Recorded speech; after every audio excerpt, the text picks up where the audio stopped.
Hello student, आज हम पढ़ेंगे क्लास थर्ड का व्याकरण का पाठ 8 सर्वनाम। सर्वनाम इसे प्रोनाउन भी इंग्लिश में कहते हैं। तो सर्वनाम यानी सबका नाम, संज्ञा के स्थान पे जो शब्द प्रयोग होते हैं उन्हें हम सर्वनाम कहते हैं। और इस डेफिनेशन को समझने के लिए यहाँ कुछ उदाहरण दिए हुए हैं, चलिए उनको पढ़ना शुरू करते हैं। श्रीमती रंजना मेरी अध्यापिका है। दूसरा है, हम सब उन्हें रंजना मैम कहते हैं। तीसरा है, उनका स्वभाव बहुत ही अच्छा है। चौथा है, वह सभी छात्र व छात्राओं से प्यार करती हैं। पांचवा है, रंजना मैम हमें हिंदी पढ़ाती हैं। छठा वाक्य है, हमें हमारी अध्यापिका बहुत प्रिय है। तो ये जो ऊपर के वाक्य दिए हैं इसमें जो आपको रंगीन शब्द दिख रहे हैं, मेरी, हम, उन्हें, उनका, वह, हमें, हमें, हमारी, ये सारे शब्द सर्वनाम शब्द हैं। कुछ शब्द छात्र ने अपने लिए प्रयोग किए हैं, जो बोल रहा है छात्र, इसमें अपने अध्यापिका के बारे में जो छात्र बता रहा है उसने कुछ सर्वनाम अपने लिए प्रयोग किए हैं। बाकी सर्वनाम उन्होंने रंजना मैम के लिए प्रयोग किए हैं। जैसे यहाँ देखिए, हम, उन्हें, हम शब्द यहाँ मेरी शब्द छात्र ने अपने लिए प्रयोग किया है, हम शब्द भी अपने लिए प्रयोग किया है, हमें और ये भी हमें, ये सारे शब्द छात्र ने अपने लिए प्रयोग किए हैं। अपने नाम की जगह इन शब्दों का प्रयोग किया है, तो इसलिए ये शब्द सर्वनाम है। ऐसे ही उन्हें, उनका, वह, हमारी, उन्हें, उनका, वह, ये सारे शब्द यहाँ रंजना मैम के लिए प्रयोग किए गए हैं, उनके नाम की जगह प्रयोग किए गए हैं। तो जब भी हम संज्ञा शब्दों की जगह कोई शब्द प्रयोग करते हैं या संज्ञा के स्थान पे किसी शब्द का प्रयोग करते हैं अपनी भाषा में, तो उसे हम सर्वनाम कहते हैं। यहाँ उन्हें, उनका, वह, ये सारे शब्द सर्वनाम कहलाएंगे। देखिए आगे, उपरोक्त वाक्यों में एक छात्र अपनी अध्यापिका के बारे में बता रहा है। जैसे मैंने बताया कि एक छात्र है जो अपने अध्यापिका के बारे में बता रहा है। इन वाक्यों में रंगीन शब्द मेरी, हम और हमें उस छात्र ने स्वयं के लिए प्रयोग किए हैं। यानी इस जितना वाक्य अभी हमने 6 वाक्य पढ़ा उसमें मेरी, हम और हमें ये शब्द जो है वो छात्र ने अपने लिए प्रयोग किए हैं, स्वयं के लिए अपने नाम की जगह प्रयोग किए हैं। जबकि उन्हें, उनका, वह, हमारी शब्द रंजना मैम के लिए प्रयोग हुए हैं। ये सारे शब्द उसने अपनी मैम रंजना मैम के लिए प्रयोग किए हैं। अतः इन रंगीन शब्दों को ही सर्वनाम कहा जाता है। यानी जितने भी रंगीन शब्द आपको वाक्यों में दिखे वो सारे शब्द सर्वनाम शब्द ही कहलाते हैं। और इसी के आधार पर परिभाषा देखिए सर्वनाम की। संज्ञा के स्थान पर प्रयुक्त होने वाले शब्द सर्वनाम कहलाते हैं। यानी संज्ञा के स्थान पर जो शब्द प्रयोग किए जाते हैं उन्हें हम सर्वनाम कहते हैं। और संज्ञा किसे कहते हैं ये तो आपको पता ही है, किसी व्यक्ति, वस्तु, स्थान, जाति, भाव आदि के नाम को हम संज्ञा कहते हैं। और जब हम संज्ञा के स्थान पे जिस शब्द का प्रयोग करते हैं या संज्ञा के स्थान पे जो शब्द प्रयोग में लाए जाते हैं उन्हें हम सर्वनाम कहते हैं। अब इसी आधार पे देखिए, कुछ सर्वनाम शब्द दिए हैं जो हम अपनी भाषा में प्रयोग करते हैं। और इन सर्वनाम शब्दों का प्रयोग हम अपनी भाषा में दिनचर्या के रूप में हमेशा करते रहते हैं। चाहे आप अपने दोस्तों से बात करते हों, या फिर आप अपने मम्मी पापा से बात करते हैं, या फिर अपने अध्यापिका से बात करते हैं, तब भी हम सर्वनाम शब्दों का प्रयोग हमेशा करते रहते हैं। बस हम इन सर्वनाम शब्दों को जानते नहीं, इसलिए हमें ये नहीं पता होता कि जो हम शब्दों का प्रयोग अपनी भाषा में कर रहे हैं इनका नाम सर्वनाम है। जैसे ये शब्द देखिए, कुछ सर्वनाम शब्द यहाँ दिए हैं, मैं, हम, मेरी, तुम्हारा, तुम, हमारा, वह, उसका, यह, कोई, आप, किसका, कौन, इसे, उसे, इन्हें, उन्हें, जिसे, इसे, ये जितने भी सर्वनाम शब्द हैं इसका प्रयोग आपने अपनी भाषा में हमेशा करते हो। किसी न किसी रूप में इस शब्दों का प्रयोग हम अपनी भाषा में बोलचाल में करते रहते हैं, तो इन्हीं शब्दों को हम सर्वनाम कहते हैं। आगे देखिए,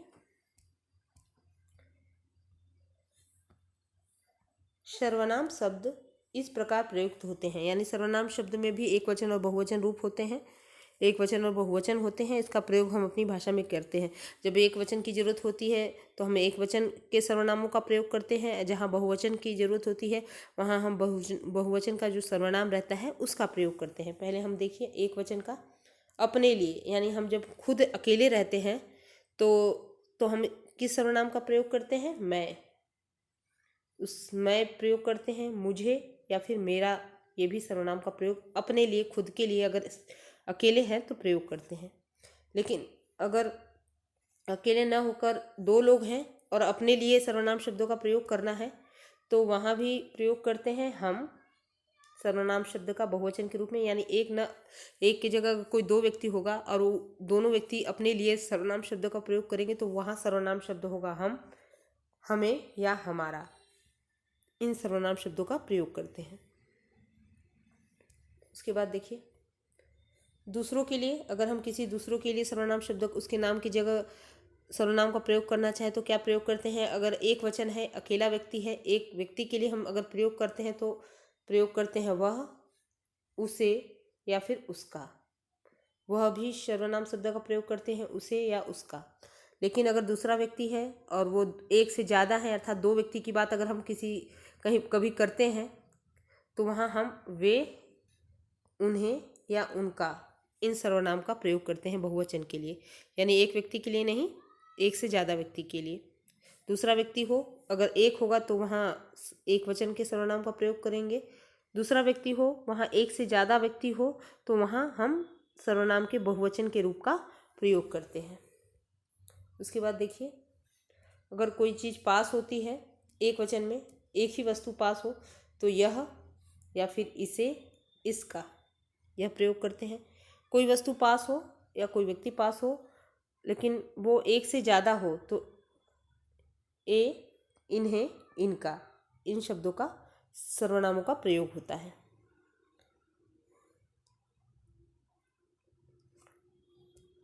उसके बाद देखिए, अपने से छोटे व अपने बराबर लोगों के लिए, अपने से छोटे लोग होते हैं या अपने से बराबर के लोग होते हैं तो उसके लिए हम किन सर्वनाम का प्रयोग करते हैं? तुम, तुम्हें, तुम्हारा, इसका प्रयोग करते हैं। अगर हमसे कोई बड़ा है, यानी बहुवचन के रूप में कोई बड़ा व्यक्ति होता है तो हमेशा हम बहुवचन का ही प्रयोग करते हैं अपने से बड़े व्यक्ति के लिए। तो वहाँ हम प्रयोग करते हैं आप, आपने, आपका। आप, आपने, आपका। तो बड़े व्यक्ति के लिए हमेशा सदा बहुवचन का प्रयोग किया जाता है, तो सर्वनाम में भी बड़े व्यक्ति के लिए बहुवचन का प्रयोग किया जाता है आप, आपने, आपका। और अपने से छोटे या अपने से बराबर व्यक्ति के लिए जो सर्वनाम का प्रयोग करते हैं वो होता है तुम, तुम्हें, तुम्हारा। तो इस तरह से कुछ सर्वनाम शब्द हैं जो हम अपनी दैनिक भाषा में प्रयोग करते हैं। और सर्वनाम में भी एक वचन और बहुवचन होते हैं। और आप ध्यान से अगर इसे पढ़ेंगे तो इन ढेर सारे सर्वनाम शब्दों का प्रयोग अपनी भाषा में आप हमेशा ही करते रहते हैं। अगर हम अपने दोस्तों से बात करते हैं तो तुम, या अपने लिए मैं, मेरा, मुझे, इन सर्वनामों का प्रयोग करते हैं। अगर दो लोग रहते हो तो आप दो लोग किसी से बात करो तो कहते हो हमें ये काम करना है, इस तरह से सर्वनाम शब्दों का प्रयोग करते हो। या किसी और के लिए अगर आप सर्वनाम का, अगर वो अकेला है तो कहना उसने कल देखा था या वो कल नहीं आया था, ये सर्वनाम का प्रयोग करते हो। अगर एक से ज़्यादा लोग हो तो आप लोग कहेंगे कि उन्हें कल जाना था, ये हमें पता था। तो इस तरह से कई सर्वनाम शब्दों का प्रयोग हम अपनी भाषा में करते हैं। उसके बाद देखिए अभ्यास, इस पाठ से हमने क्या क्या सीखा है। पहला हमने ये सीखा है कि संज्ञा के स्थान पर प्रयुक्त होने वाले शब्द सर्वनाम कहलाते हैं। यानी संज्ञा के स्थान पर जो शब्द प्रयोग किए जाते हैं उसे हम सर्वनाम कहते हैं। दूसरा हमने जानकारी ये ली कि सर्वनाम शब्दों के प्रयोग से भाषा शब्दों का बार बार प्रयोग नहीं करना पड़ता, संज्ञा शब्दों का बार बार प्रयोग नहीं करना पड़ता। यानी सर्वनाम शब्दों को प्रयोग करने से हमें संज्ञा शब्दों का प्रयोग बार बार नहीं करना पड़ता। तीसरा हमने क्या जाना इस पाठ से कि सर्वनाम शब्दों के प्रयोग से भाषा सुंदर व स्पष्ट बनती है। तो भाषा हमारी सुंदर भी बनती है, स्पष्ट भी बनती है। और मैं, आप, तुम, कौन, किसका, यह आदि शब्द सर्वनाम है। यानी संज्ञा के स्थान पर जो शब्द प्रयोग होते हैं उसे हम सर्वनाम कहते हैं। सर्वनाम शब्दों के प्रयोग से हमें बार बार संज्ञा शब्दों का प्रयोग नहीं करना पड़ता। और सर्वनाम शब्दों के प्रयोग से भाषा सुंदर बनती है और स्पष्ट बनती है। और जितने भी सर्वनाम आपको भी पढ़े, मैं, आप, तुम, कौन, किसका आदि, यह आदि, यानी ढेर सारे सर्वनाम शब्द हैं। तो ये जानकारी हमने इस पाठ से ली। अब इसका पुस्तक अभ्यास देखिए। पहला पुस्तक अभ्यास में है, देखिए, दिए गए वाक्यों में से सर्वनाम शब्द छाटिए। दिए गए वाक्य है उसमें से सर्वनाम शब्द छाटना है। पहला है मुझे अभी घर जाना है। यहाँ छाट के लिखा हुआ है मुझे, मुझे शब्द ये सर्वनाम है। तो नीचे से देखिए ख वाला, तुम कल कहाँ जा रहे हो, तो यहाँ सर्वनाम होगा तुम। ग वाला देखिए, राजा ने बताया कि वह नहीं खाएगा। राजा ने बताया कि वह नहीं खाएगा, यहाँ सर्वनाम है वह। उसके बाद मैंने उसे बाहर नहीं जाने दिया। मैंने उसे, तो मैंने भी हो सकता है और उसे भी हो सकता है, दोनों हो सकता है। मैंने उसे, ये दोनों सर्वनाम हो सकता है, मैंने उसे। उसके बाद देखिए अंग, तुम कब मिलोगे। तुम, ये शब्द सर्वनाम है। तो इस तरह से सर्वनाम शब्द को छांट के अलग लिखना था, जो हमने कंप्लीट कर लिया है। आगे देखिए प्रश्न संख्या 2, दिए गए शब्दों में से उचित सर्वनाम चुनकर रिक्त स्थान की पूर्ति कीजिए। कुछ सर्वनाम शब्द हेल्पिंग बॉक्स में दिए गए हैं, उनकी हेल्प से हमें रिक्त स्थान भरना है और वाक्य को पूरा कर लेना है। चलिए देखते हैं। ये है दिया हुआ सर्वनाम शब्द और इसकी हेल्प से हमें सेंटेंस को पूरा करना है। पहला देखिए क, मृदुल पढ़ने कब बैठोगे। मृदुल, मृदुल पढ़ने कब बैठोगे लिखा है, तो तुम, यहाँ हमने तुम लिख दिया, तो वाक्य बन जाएगा मृदुल तुम पढ़ने कब बैठोगे। उसके बाद देखिए ख वाला, मैं खाली जगह अब काम खुद कर लूँगा। काम खुद कर लूँगा, बीच में खाली जगह है, वहाँ हम लिखेंगे अपना। अपना शब्द को, सर्वनाम शब्द को यहाँ लिख देंगे, तो वाक्य बन जाएगा मैं अपना काम खुद ही कर लूँगा। उसके बाद ये देखिए, तुम खाली जगह पढ़ रही हो, तो यहाँ होगा क्या, क्वेश्चन मार्क लगा हुआ है। यहाँ क्या शब्द, सर्वनाम शब्द लिखेंगे तो वाक्य बन जाएगा तुम क्या पढ़ रही हो। उसके बाद देखिए ये वाला, दरवाजे पर खाली जगह खड़ा है, तो यहाँ ये कौन शब्द यहाँ लिख देंगे सर्वनाम शब्द को, तो वाक्य बन जाएगा दरवाजे पर कौन खड़ा है। उसके बाद दाल में खाली जगह पड़ा है। दाल में फिर बीच में खाली जगह है, फिर पड़ा है, तो यहाँ लिखेंगे कुछ, सर्वनाम शब्दों को यहाँ लिखेंगे, तो वाक्य बन जाएगा दाल में कुछ पड़ा है। तो इस तरह से हमने रिक्त स्थान की पूर्ति कर ली। आगे देखिए क्वेश्चन नंबर 3, ये सही सर्वनाम के आगे सही और गलत के आगे गलत का चिन्ह लगाइए। यानी सही सर्वनाम के आगे हमें सही का निशान लगाना है और गलत के आगे गलत का निशान लगाना है। जो सर्वनाम शब्द नहीं है उसमें क्रॉस लगाना है, जो सर्वनाम शब्द है उसमें टिक लगाना है। चलिए शुरू करते हैं। आँख, ये सर्वनाम शब्द नहीं है, क्रॉस लगाएंगे। फूल, ये भी सर्वनाम शब्द नहीं है, क्रॉस लगाएंगे। घर, ये भी सर्वनाम शब्द नहीं है, क्रॉस लगा देंगे। तुम, ये सर्वनाम शब्द है, टिक लगाएंगे। मैं, सर्वनाम शब्द है, इस पर भी टिक लगाएंगे। यह सर्वनाम शब्द है, टिक लगाएंगे। मेरा, ये भी सर्वनाम शब्द है, उसके आगे टिक लगाएंगे। नदी, ये सर्वनाम शब्द नहीं है, इसलिए इस पर क्रॉस लगाएंगे। तुम्हें, ये भी सर्वनाम शब्द है, टिक लगा देंगे। आपकी, ये भी सर्वनाम शब्द है, टिक लगा देंगे। सब, ये भी सर्वनाम शब्द है, इस पर टिक लगाएंगे। वह, ये भी सर्वनाम शब्द है, इस पर टिक लगाएंगे। हम, ये सर्वनाम शब्द है। पेड़, सर्वनाम शब्द नहीं है, क्रॉस लगा देंगे। तुम्हारा, ये सर्वनाम शब्द है। शेर, ये सर्वनाम शब्द नहीं है। तो इस तरह से ये प्रश्न भी हल हो जाएगा। उसके बाद देखिए प्रश्न संख्या 4, दिए गए सर्वनाम शब्दों का वाक्य में प्रयोग कीजिए। यानी दिए गए सर्वनाम शब्दों का वाक्यों में प्रयोग करना है। कोई भी वाक्य आप बना सकते हैं।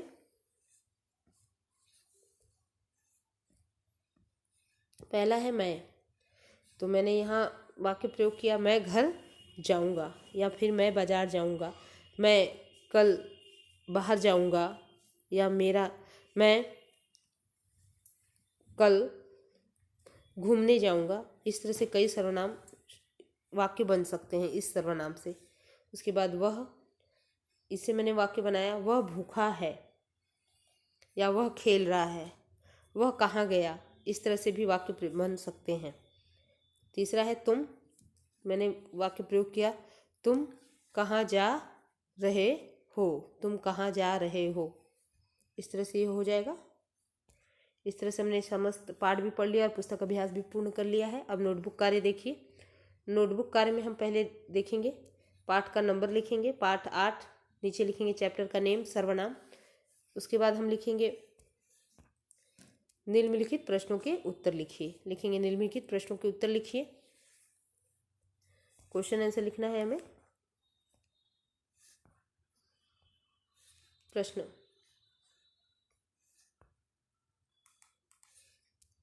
प्रश्न क, सर्वनाम की परिभाषा दीजिए। पहला क्वेश्चन है सर्वनाम की परिभाषा दीजिए।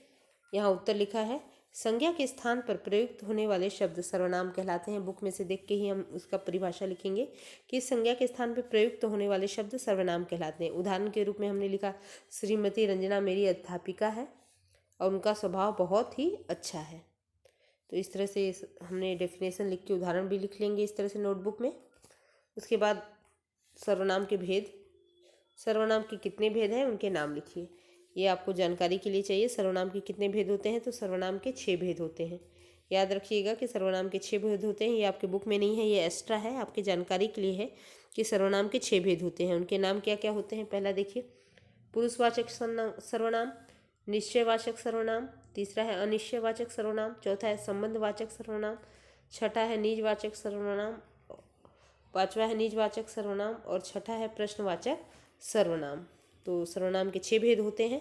पहला होता है पुरुषवाचक सर्वनाम, दूसरा होता है निश्चयवाचक सर्वनाम, तीसरा होता है अनिश्चयवाचक सर्वनाम, चौथा होता है संबंधवाचक सर्वनाम, पांचवा होता है निजवाचक सर्वनाम और छठा होता है प्रश्नवाचक सर्वनाम। तो ये हो गया। उसके बाद देखिए क्वेश्चन नंबर ग, सर्वनाम शब्दों के प्रयोग से भाषा पर क्या प्रभाव पड़ता है।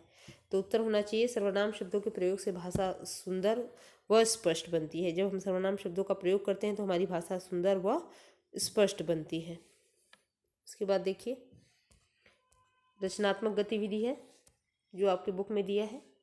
रचनात्मक गतिविधि है, ये आपको पूर्ण करना है। रचनात्मक गतिविधि यहाँ लिखा है सर्वनाम के एक वचन और बहुवचन के रूप लिखिए। जैसे आपके बुक में दिया है सर्वनाम के एक वचन और बहुवचन के रूप, उसी तरह हमें सेम एज अपने नोटबुक में लिखना है। एक वचन एक तरफ करेंगे, दूसरा तरफ बहुवचन करेंगे।